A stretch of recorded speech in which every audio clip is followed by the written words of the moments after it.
Assalamualaikum. Berjumpa lagi ke dalam channel Nizam ZZK.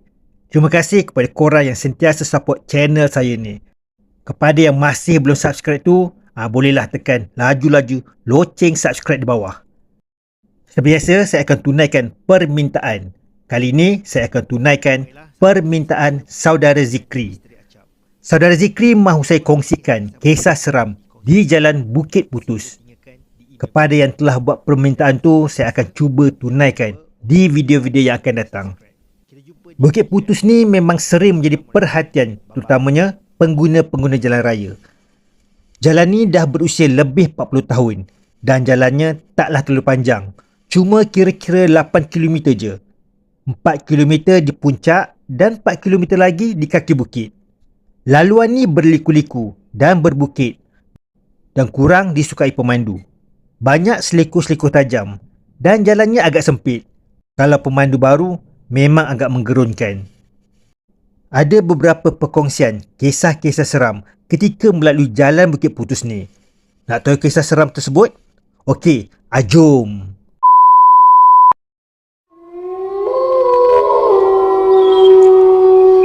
Jalan Bukit Putus ni terdapat hutan tebal dan bergaung dalam.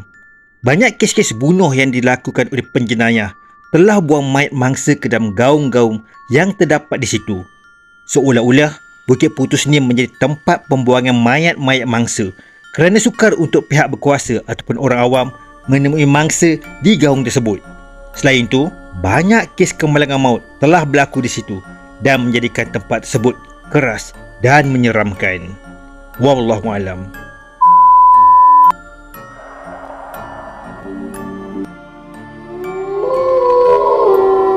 Pengalaman seram pertama ni kongsikan oleh Pak Ismail pada tahun 2002. Kejadian ni berlaku pada jam 2.30 pagi dari arah Seremban. Masa tu jalan lengang, langsung tak ada kereta atau lori. Saya pun tak fikir apa-apa hinggalah berhampiran dengan kem pengakap sebelah kiri. Tiba-tiba kereta saya jadi berat. Memang nak naik ke jalan tu agak payah. Pada mulanya dia fikir keretanya rosak. Saya cuba lihat cermin belakang kalau ada kenderaan lain untuk minta bantuan. Tapi apa yang saya nampak, objek berwarna putih dan sama-sama di bonet belakang kereta. Automatik menggigil satu badan.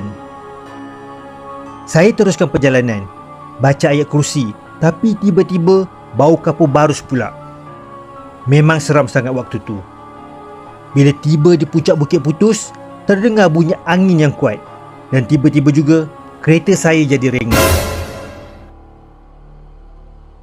Itulah peristiwa yang paling tak boleh saya lupakan sehingga kini. Saya pernah berbual dengan seorang pemandu lori di Hantian Rehat Ulu Bendul dan mereka beritahu jam 2 hingga 4 pagi jalan tu akan diganggu oleh Pontianak.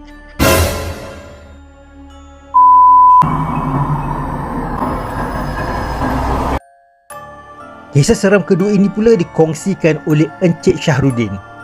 Kejadian ini berlaku pada tahun 1990-an. Masa tu saya bertugas dalam JPAM. Saya berulang-alik dari Felda Kapis ke Seremban. Kejadian tu berlaku selepas habis bertugas. Saya bergerak dari JPAM jam 12.30 malam dan tiba di laluan kedua Seleko jam 1 pagi dari Seremban. Tempatnya di kawasan kebun durian dekat dengan Seleko paling tajam di Jalan Lama Bukit Putus. Masa tu naik kereta. Sebelum tu kawan-kawan ada beritahu laluan tu agak menyeramkan, tapi saya tak percaya. Sehinggalah pada malam tu saya ternampak seorang perempuan berjalan di tengah jalan bersama-sama dengan 3 orang anaknya dan seorang didukung. Perasaan ketika itu hanya Allah yang tahu. Takkan jam 1 pagi ada orang di kawasan tu. Saya teruskan perjalanan seperti biasa tanpa menegur perempuan tu. Dan sebenarnya bukan Encik Syahrudin je yang pernah lalui kisah menyeramkan ini, tapi turut dialami oleh beberapa pengguna jalan raya tersebut, terutamanya ketika melalui jalan tersebut selepas jam 12.30 malam.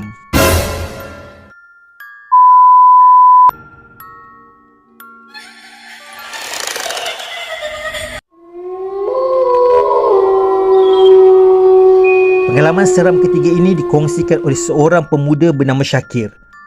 Walaupun telah lama berlaku, tapi tetap kekal segar dalam ingatannya sehingga hari ini.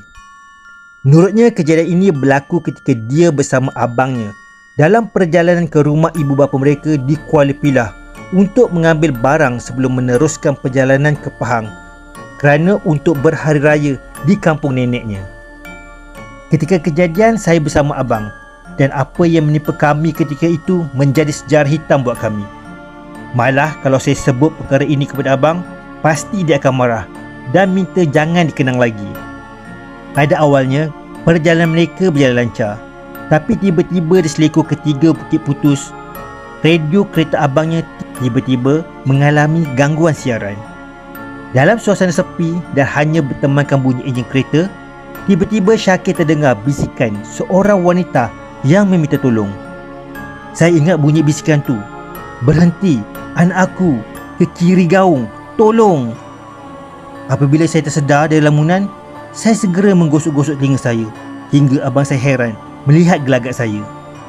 Pada awalnya, abang saya berhenti di tepi jalan, namun saya minta dia teruskan perjalanan tanpa memberitahu apa yang berlaku kepada saya. Akibat ketakutan, dia menitiskan air mata dan tak mahu memandang ke depan dan hanya tundukkan pandangannya ke bawah.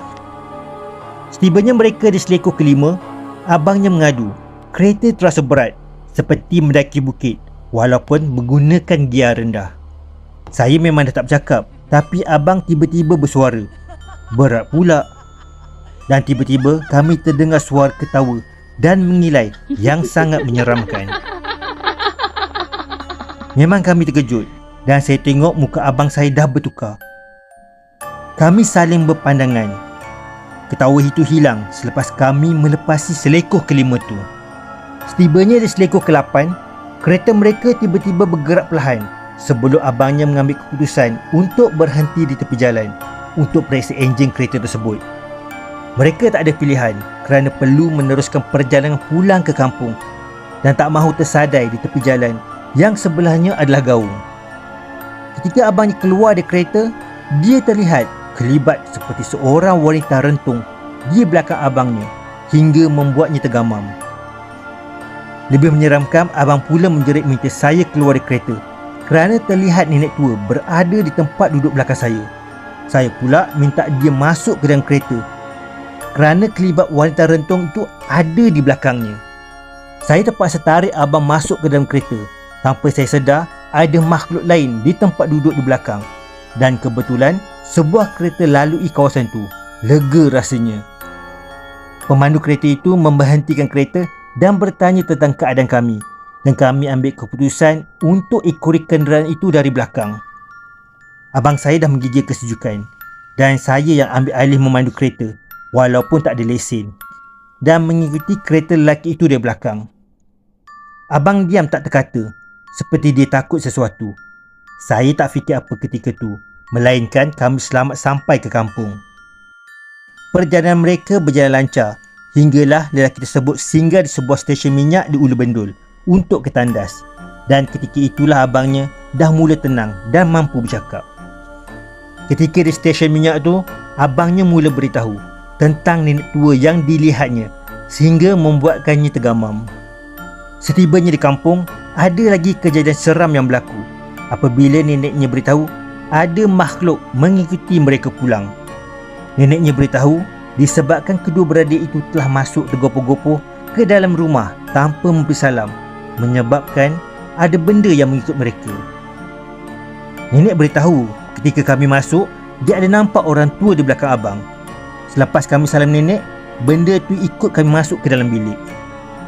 Namun kata nenek, benda tu dah keluar dari rumah selepas nenek minta ia tinggalkan rumah tu dengan cara baik dan jangan ganggu mereka sekeluarga. Sejak daripada kejadian tu, Syakir tak pernah lagi melalui jalan Bukit Putus dan menggunakan jalan baru yang telah dibuka sejak 2009.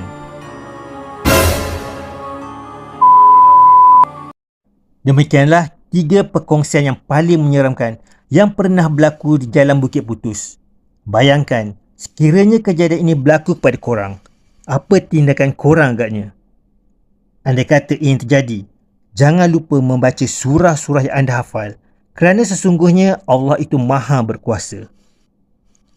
Baiklah, sampai di sini saja kisah seram yang diminta oleh saudara Zikri. Harap saudara Zikri dan korang berpuas hati dengan perkongsian kali ini. Sekiranya korang ada kisah-kisah seram yang menarik, tinggalkan di orangan komen. Saya akan cuba jadikan satu video yang menarik. Tapi sebelum pisah, saya nak pesan kepada yang masih belum subscribe tu, sila tekan butang subscribe sekarang. Sokongan korang sangat-sangat saya hargai. Okeylah, kita jumpa di video yang akan datang. Assalamualaikum. Bye-bye.